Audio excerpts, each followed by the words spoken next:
meet more if you need to. So let me try first to share my screen, and then we're gonna start with the small presentation that I have for you guys. Yeah, usually it has to be making me some difficulties. You should be able to see this. And I'm gonna just do it like this because the past few months, for some reason, I have this issue. If I do full screen, it stops sharing. So please let me know if you don't see the second slide, then I cannot continue. It works. Okay, awesome. So as mentioned, today's topic is how to involve sponsors and partners in your humanitarian projects. And basically, what I would like to emphasize here is this knowledge you can kind of use for multiple things. And I will try to make this clear throughout the presentation, because it's very generic, the approach to it. And same skills are required for both if you're looking for working for a company, but mostly this is used for projects in terms of that needs funding and outside of funding, meaning they need additional sponsors and partners, etc. So let's get into it. I usually leave this slide about me just for a little bit of purpose, but you know this, so let's skip. The next slide in my presentation, I like to put the overview of what approximately we will cover in the presentation. So here it is, the small introduction of why partnerships actually matter, types of partners and sponsors, understanding motivation, planning and preparation before the first contact, crafting your value proposition, how to approach sponsors, personal pitch and packages. I will take a little bit more focus here. Building trust and long-term relations and common mistakes to avoid. And of course, conclusion, again, another thing that I usually like to do because I think it's important to summarize something. So why partnerships matters, and actually I can just say the first sentence and that would be enough, but let me explain that sometimes not everything evolves around money, even though for these projects and in all kind of work we need money. So don't look at money as something bad, just look as a tool on how to get something done. So in general, why partnerships matter, the first sentence says no project thrives in isolation. We are, as humans, we like company, we like to work in groups, we like to do things together. And even more important, none of us is same, but that is good in terms of I have some qualities that Samad might not have. Samad has other qualities that I don't have, meaning skills, meaning things to improve. So just combining our bests together when we worked on something, you can make things faster because he has skills that I don't have. So projects thrive if you have a good team. Projects thrive if you combine with good partners in terms of different. So if you have one NGO, one team, and then you have another NGO, another team, and you combine the resources, you can do things double fast.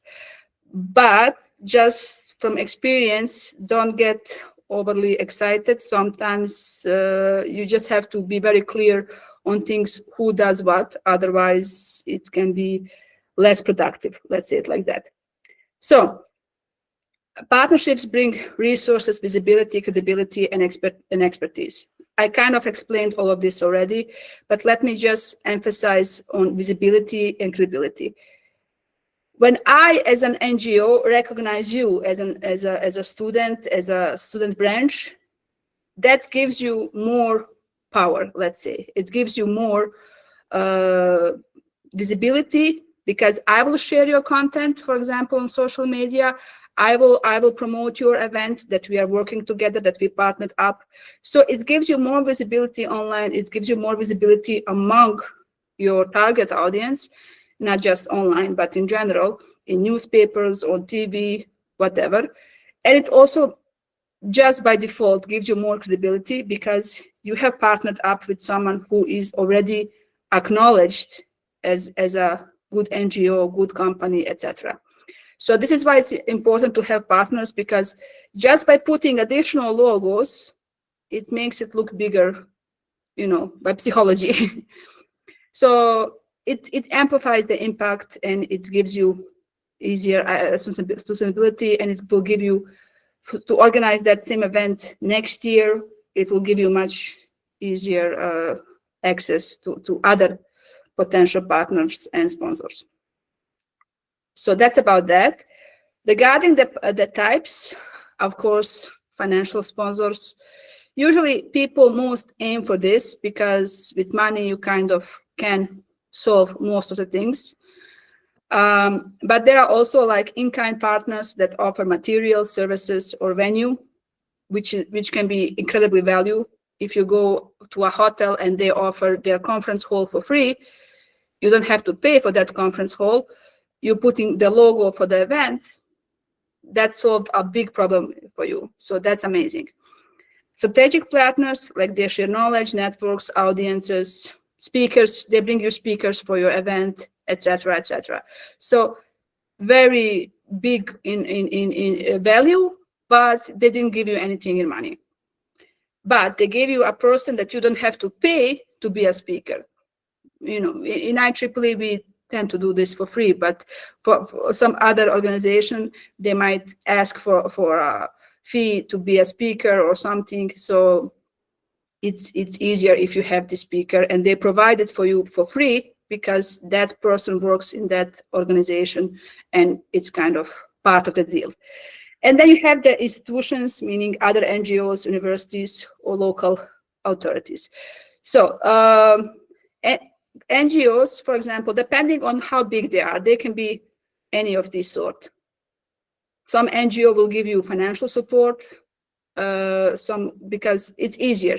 The deadline is approaching, they don't have the resources, so let's just do it quickly. Or they will give you materials, they will give you any sort of promotional things that you need. They will give you room to promote. They will give you the venue or something. So that just depends on the contract itself. But what I put here to emphasize is to explain donors versus partners and sponsors. So donors, you can have multiple versions. But if we are talking about an NGO, about like a IEEE foundation that gives donations, or if you talk about like donors evening where everyone can pitch and you can give like 10 euros or 100 euros from your own money. So you have different types of that. But when it comes to partners and sponsors, it is usually thought of companies or NGOs that are legally registered, and they have to think of their own value as an organization, as a company, and they have to think of the goal of everything that is provided. So as donor, you get, if you are asking for a funding from IEEE Foundation, you send your draft of your project. They see the project, it's good, it's bad. We have space to fund it. Okay, we give you money. It's a good proposal. But for partners, so the company has different issue. Let's say issue. For example, first of all, depending of the project, is it really worth it for the company to invest in it?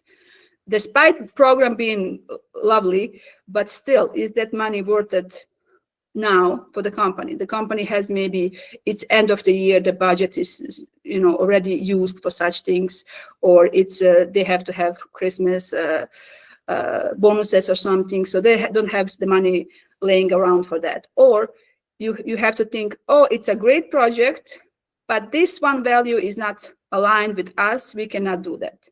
So it's just different perspective from that term when it comes to this. And that brings us already to the next point, understanding their motivation, why they would be partners and or sponsors of your event or any project. So why they would support us is the main question you have to ask yourself before approaching anybody to be your sponsor partner. And I did here a little bit emphasize on us, because somebody might have a similar idea. Somebody might have a similar project. So what makes us better? And in business, this is usually called unique value proposition. But also in this, like, you always have to put a reason behind why you earn this, why you should get this opportunity. So the same is when you apply for a scholarship, you put the best of you there because you want to say, okay, this is why, and then you hope for the best. Similar to this is you have to explain your program, how it's aligned with the company's idea, how it's the best candidate, and you earn this, and you want to be sponsored by them. So preferred, I mean, it's not really a big of order here, but I would say shared mission or value might be the biggest important thing.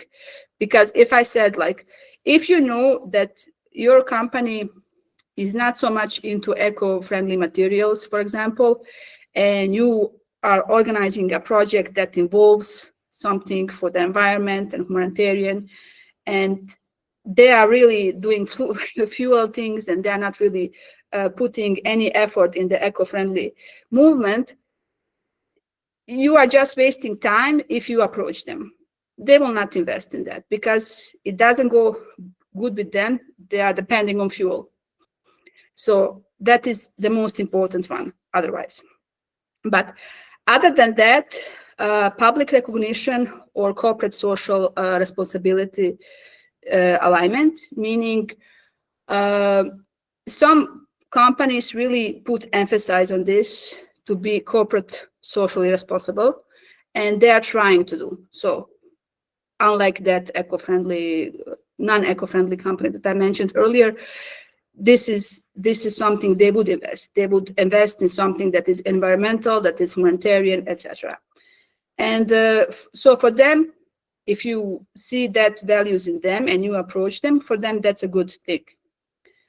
Also, community goodwill, just by being there, just by being doing something for the community, for your project that is community-based, they're really putting them out there, and by promotion and everything, it's just getting to a better point for them. They will look better in the eye of the public, which is, of course, a good thing for a company to be.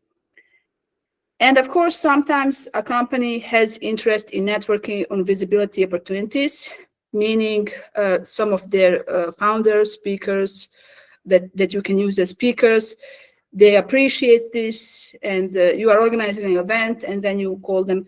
If you be a sponsor, there will be this second evening just for sponsors. That is a networking opportunity just for you, not for the participants. Such things that they really emphasize as something important. So you have to understand what appears here the biggest to them. Of course, you can make a mix in your proposition, but just make sure that you research them, and that is on the next slides, that you really research in what does the company do in general, like what type of projects they support. And you can easily find this just by Google search. So, and as I said, it's on the next slide. So when you start planning and preparation before the first contact, just research, what they really need. It's on the next slide mostly, but you have to define your project on terms of what is your project goals and your target beneficiaries. And based on that, on the beneficiaries, you are looking for sponsors, because these sponsors and these beneficiaries will have a crossover in terms of defined things that are common. So, very important, identify what you offer in return. Is it visibility, promotion, impact, data? Are you going to give them feedback of the participants? Are you going to give them joint activities, as I mentioned, like this networking event? Are you give them speaker opportunities? Just define what you can give to sponsors and what you can ask from sponsors, preferably. And then you can see some sponsors will check this, and someone will say, okay, I cannot give you anything of that, but I cannot give you as a speaker. I don't care about the event, but I can give you the money. You can just promote us, and it's also good. So you never know. It's it's an individual approach. We will discuss this a little bit more. But in general, prepare a clear partnership sponsorship proposal. So, and you need tools for that. These are just some to mention because I think it's very important to understand that you have to have a database here. Mostly databases are connected to this. So of course you can have partnership proposal templates, meaning your slides for pitch, meaning your templates on sponsorship packages, etc.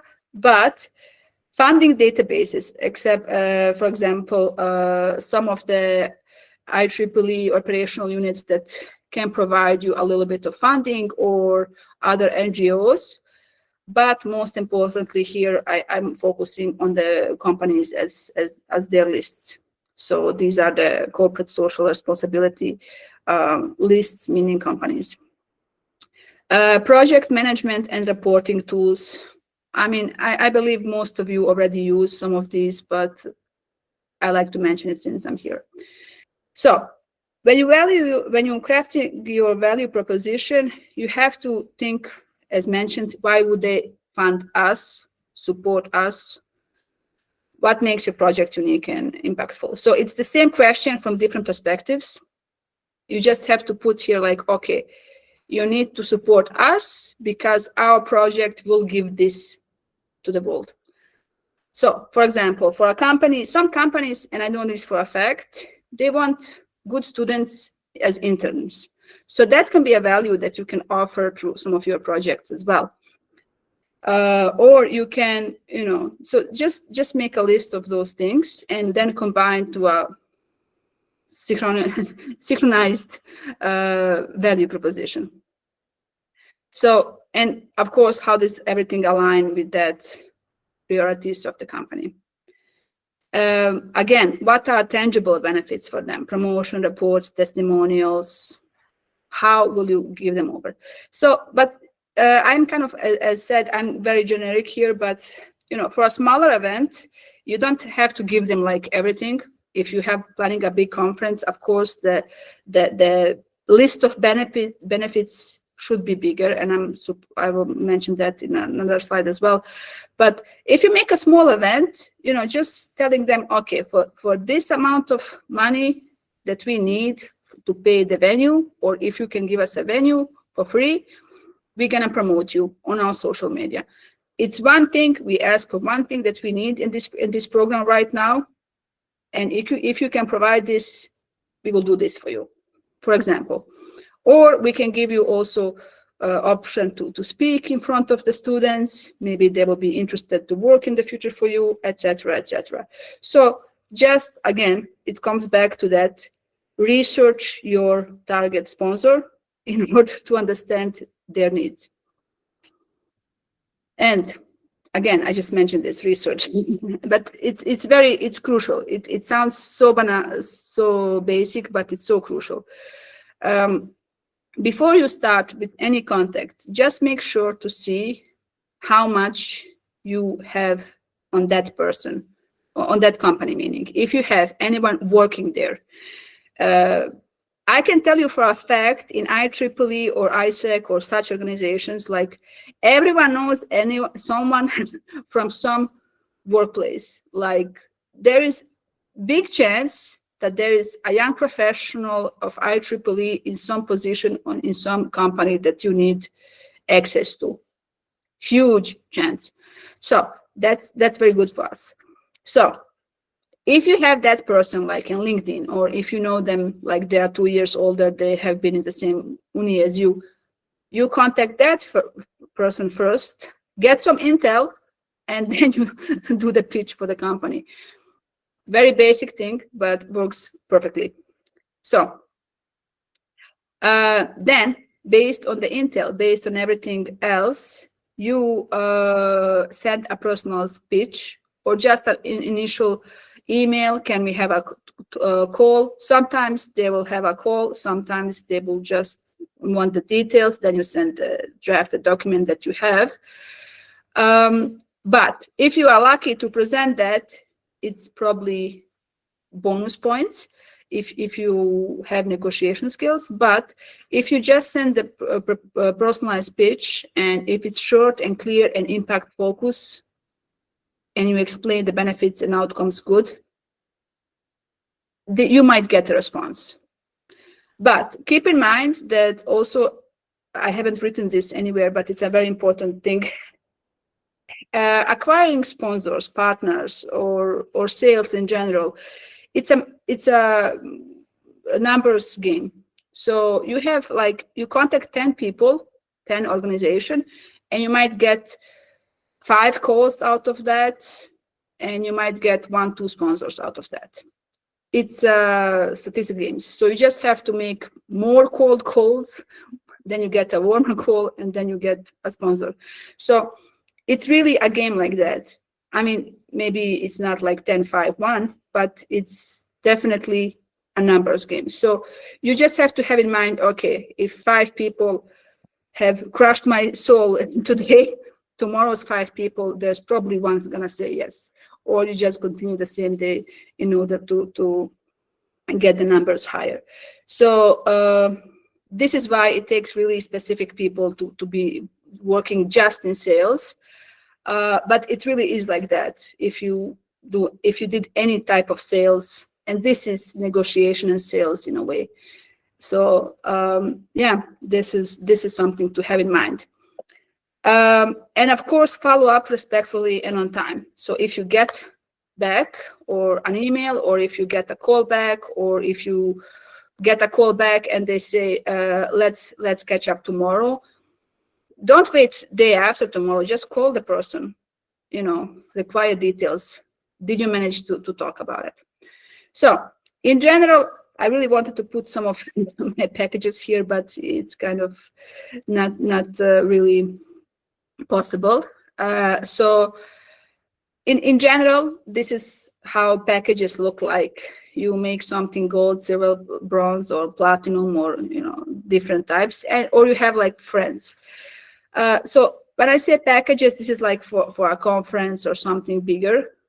But as said, for a smaller event, you can really just think of, I need this, you can provide me this, let's collaborate, let's promote you as a partner, as a friend of the event, and it's fine. So that is something you can always offer. And this is why we also talked about branding and design and marketing and social media before, because it is hugely used in these situations. It is really used for outreach a lot. So when it comes to these are really some basic things that you can just copy off some templates online. But what's very important, you can adjust. And by adjusting, I really want you to focus on details.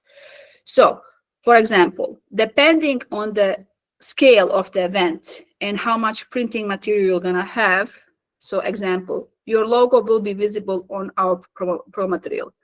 Wrong. Pro material, I know in definition what it is. Many people don't.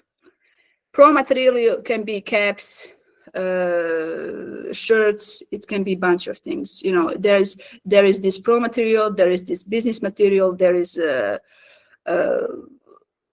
backdrop, or there is a roll-up. Some people think everything is pro material, which in fact it's not. But it's used for promotion. So what I want to tell you is, to make it more specific, if you're gonna have like a big wall printed with logos of sponsors, you say, for this silver and up, for example, gold and silver, for example, and platinum, we will use the logos on the big wall. But for bronze and friends, we can use it also on the roll-up. It's smaller, less impressive, and so on. For example. But also website, we will emphasize you bigger if you are gold, for example. Just you can of course do this, but just have in mind that for material, promo items placed, so see, this is good, promo items placed in swag bag. So in that bag, okay, material that is in that bag, you can write down what is going to be here, or you can write down on the next slide. But you have to emphasize it's going to be on the roll up, it's going to be on this, etc., because that is not promo material that will be placed in the swag bag. So it's very different things, slight distinction, but when you put it in a table like this, it looks a little bit more okay. So even if my logo is not everywhere, it's going to be visible enough if I pay the smaller fee, because some companies cannot pay the big fee, and that is really fine. But they want to help out, they want to be part of it. And for them, it's it can be a really one little thing that breaks the decision. Like they open it and they say this, okay, this gold has not so many checkpoints and this has so many checkpoints. But can I afford this one now? Not sure. To be honest, is not gold more important than silver? This is a bit weird. But you have to think of, okay, I cannot afford this one maybe now, but then I don't get any of these logo placements, for example, or something, or recognition on the event, nothing, I get nothing. So just by putting the logo on the roll up, it might be a slight reason to still take this gold for this amount. So you just have to think about that as well. Little things matter, details matter, depending how you can craft it. These are some things from the web, so this is, as I said, it's not something that I would craft in general. Again, here for bigger events and benefits, and I took this as a thing because I want to explain you this one. So sponsors recognition for a table or sitting area, 5 tickets for the game, entry of the first pitch raffle, and VIP parking raffles. So just by this, you see that is a special event thing. You get free tickets, you get, so for you can just apply that to a conference. Okay, your 5 employees can visit the conference for free. This can be added in that package. You just have to think about it. Okay, it's not just promo material, but also other benefits that could be there. And just by a few hundreds, you can give a lot of more value. These are probably prices that are more applicable in Europe, but you know what I mean. You will adapt this to your country. And this is some pro tips in drafting your packages. You might have known this or not. For example, use the decoy effect. So what is a decoy effect? It's the popcorn in cinema. So small bag for $4, medium $6.50, large $7. So based on this, it's better to take the large one because the difference between the medium one and the large one is only 50 cents. While the difference here is $2.50.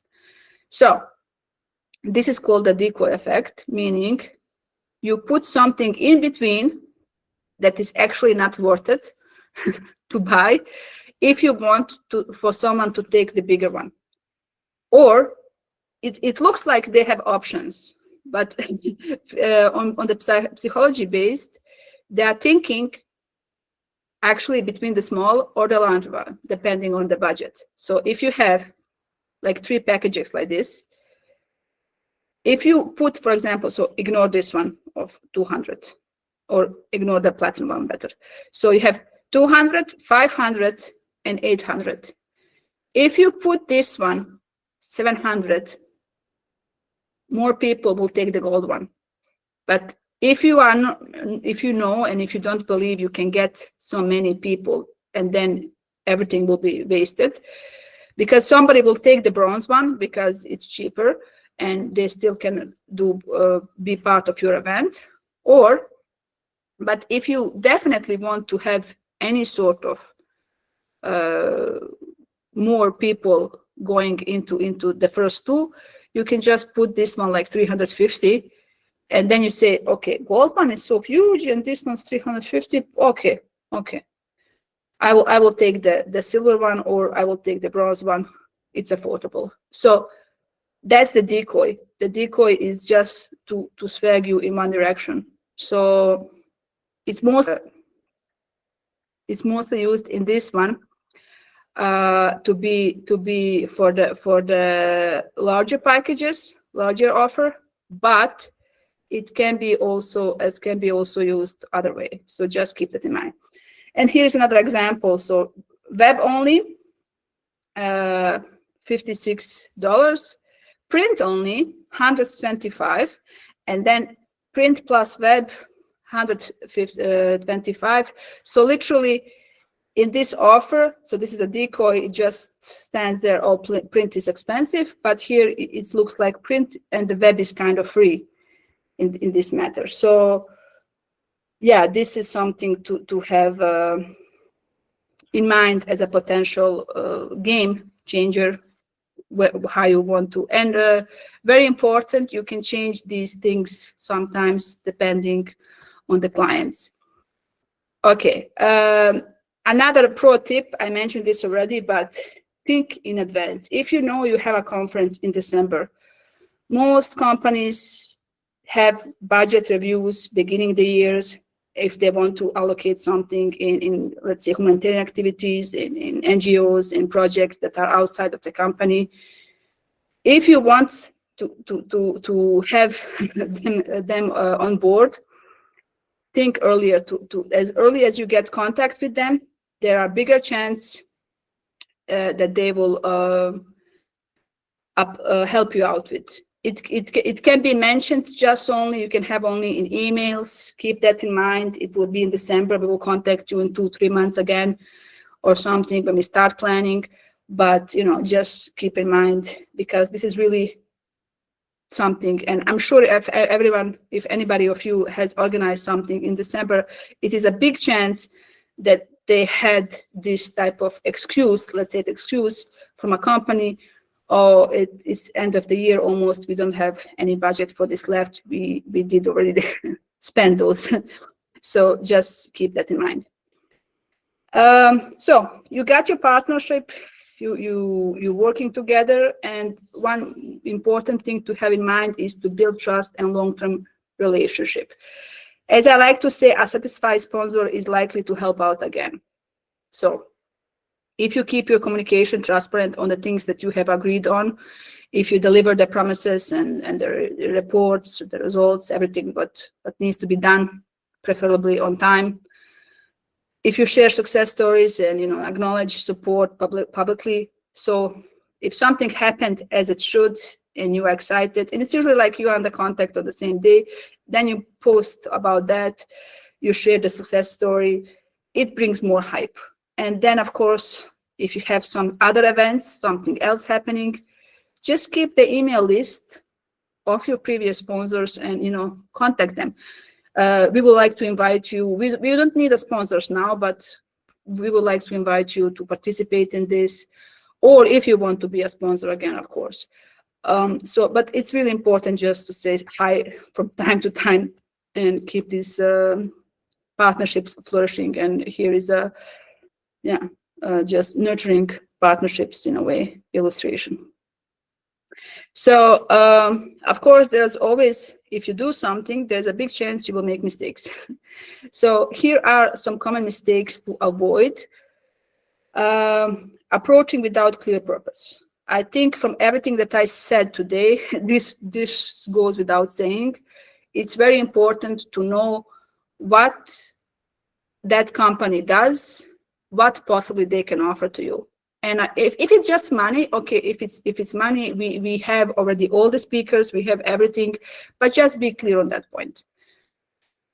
Or if it's speakers, if it's materials, for a humanitarian project, for example, humanitarian technology, for example, you want to organize, I don't know, Arduino workshop or something, and you need the materials. A company can maybe just borrow you that, or even just buy you that kit, and you can have a workshop. And that's a win-win situation. You get your workshop, they did something good, you promote them, you acknowledge them, and it's a lovely sponsorship story to start. So that's one example. Then you can have, if you are making something with, I don't know, panels, and you need a few panels, just a few, again, reach out to companies, ask for the panel. You don't have to buy a panel if you have a company nearby that is making panels, and they can give you a panel, a solar panel, I mean, and something like that. So you just have to think a little bit outside of the box. It's not always about the money, and this is what's the next point, focusing only about the money. It's other values as well that can make your project happen. So if it's a solar panel that you need, if it's a kit for workshop, you just reach out and ask, and you get it, possibly.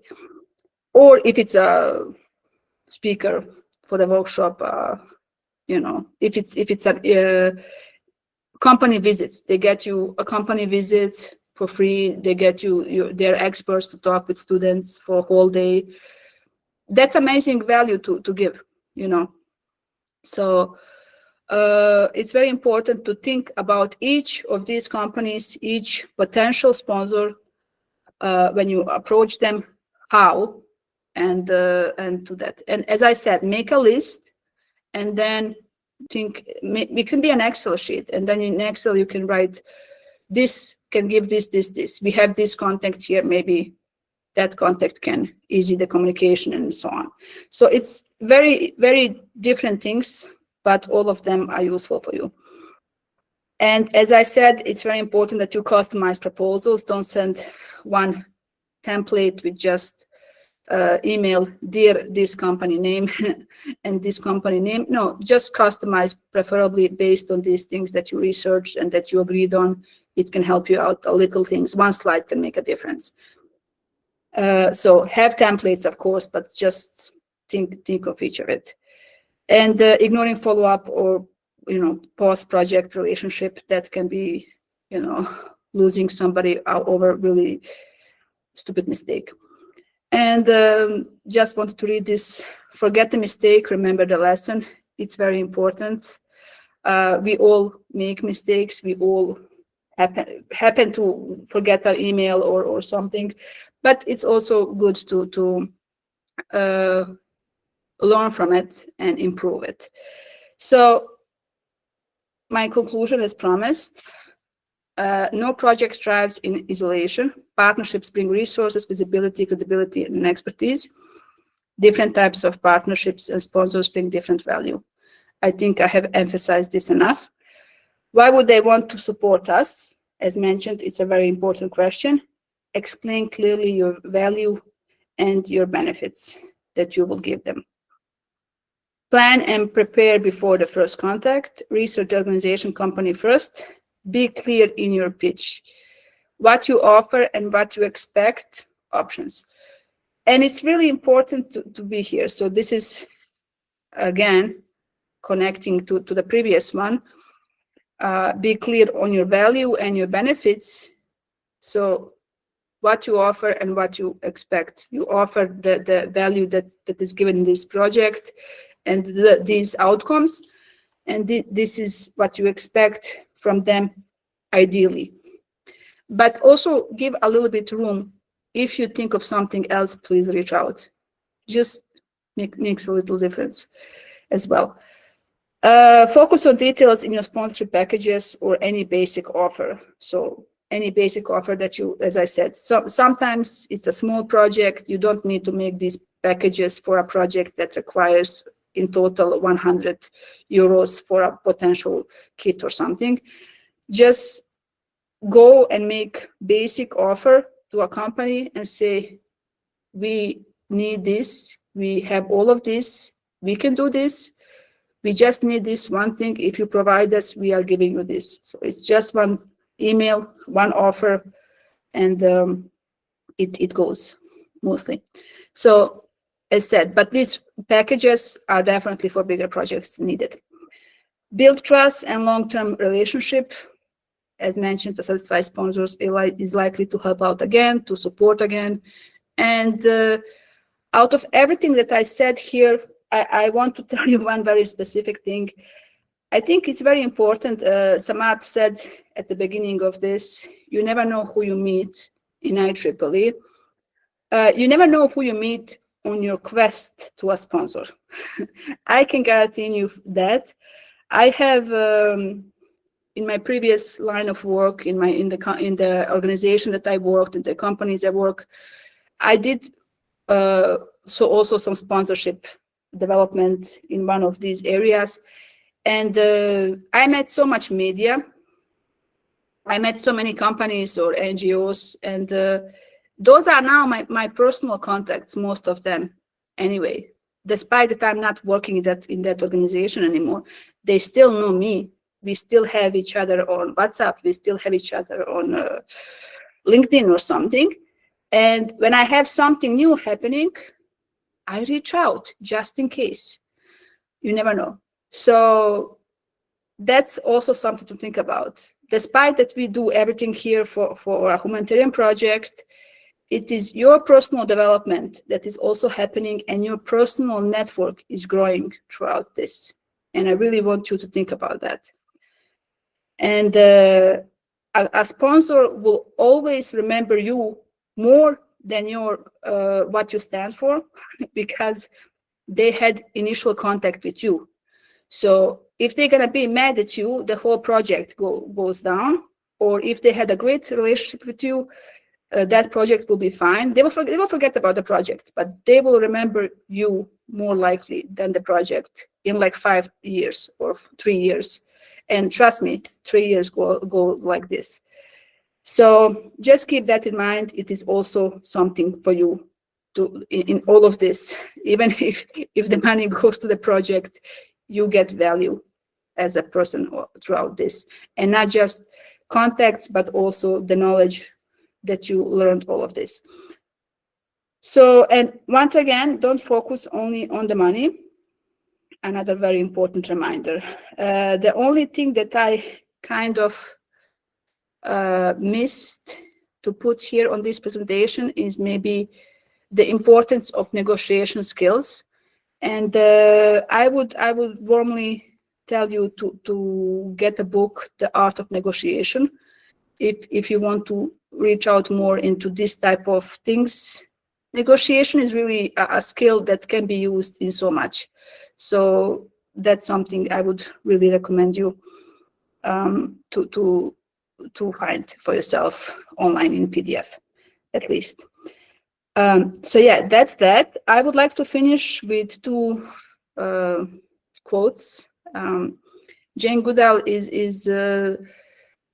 she passed away recently, but she done amazing work in the field of animal and nature activism. And I kind of hope to inspire you as well with her words. We cannot get through a single day without having an impact on the world around you. What you do makes a difference, and you have to decide what kind of a difference you want to make. So that's that. Really inspiring woman. You can reach out, you can research a little bit about her, but in general, just keep in mind, this is a quote about impact. So whatever impact you make, it's important. It doesn't have to be the things she has done. And another quote: alone we can do so little, together we can do so much. Helen Keller. And very interesting, none of these women are actually related to business, to corporate or anything. But since we are here on humanitarian technologies projects, I think it's also important to have some sort of activism involved, because at the end of the day, humanity is what connects us. And that's it from my side. You know how to reach me if you have any questions. And we can also discuss questions now. Thank you. Well, thank you, Vildana. I think that was sweet and great. I mean, I think anyone who's going to organize any event in your futures, or not only events, also do any of the projects that need a partner in crime. I'm saying partner in crime, but I think you get it what I mean. You got to go through a journey. Sometimes you're lucky. You reach out to the first partner. It could be NGO or it could be an institution, and they're readily saying, yeah, sure, we are here. But most often it's not that case, and then you have to go beyond the usual ways, negotiate with them, as you said, Vildana. Sometimes even offer them something in return that they feel valued also. It's not only about you getting what you want from them, but it's also giving back to them what they can get back from this partnership. So good. Thank you. Now let's open up for some questions. So let me open at the in-call messages, and you're more than welcome to speak up if you want to. You don't have to really type messages here. So anything that comes from the audience. I see a lot of messages from, again, these note taker, which I really don't like. But Yeah. others, I'll wait. Anyone has a success story to tell? How have you managed to be, to be able to find a sponsor or a partner in your area or your local community where you are? Yeah, it would be great if it's something I didn't mention. That would be even better. Yeah.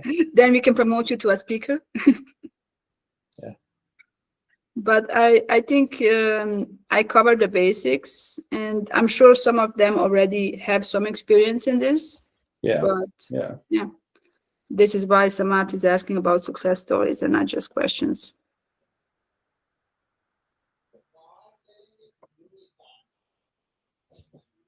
All right. Looks like no questions. Noor, yes.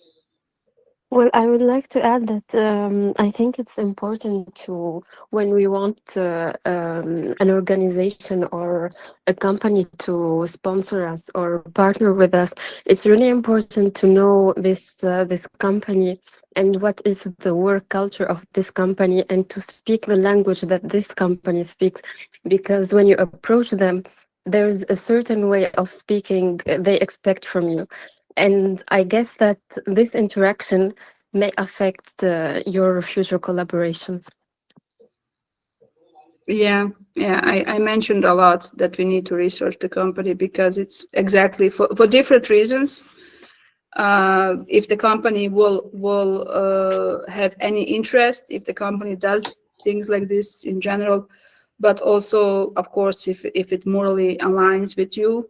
You don't want to ask also for humanitarian projects a company that doesn't align with your value in a way. So different reasons, yes, definitely, of course. And and as mentioned, it's you that will have most impact on the partnership. So if you are likable, that's for them, that's also a bonus point. Omar has a comment here. Working in a sponsorship was one of the most enriching experiences since joining IEEE. Omar, which section are you from, if I may ask?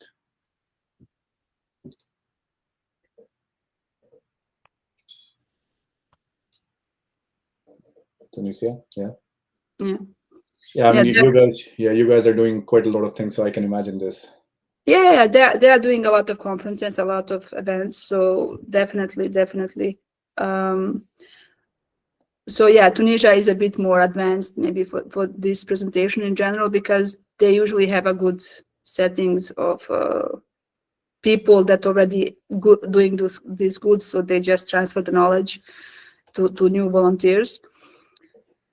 So yeah. And Gibson is saying, thank you for the session. The knowledge shared can be applied in so many activities and events. Yes, thank you. That was the point. Great. I think if that's the case, if no other questions, then I think we should call it a day. I'll just wait another 10 seconds for anyone. Otherwise, we close it here.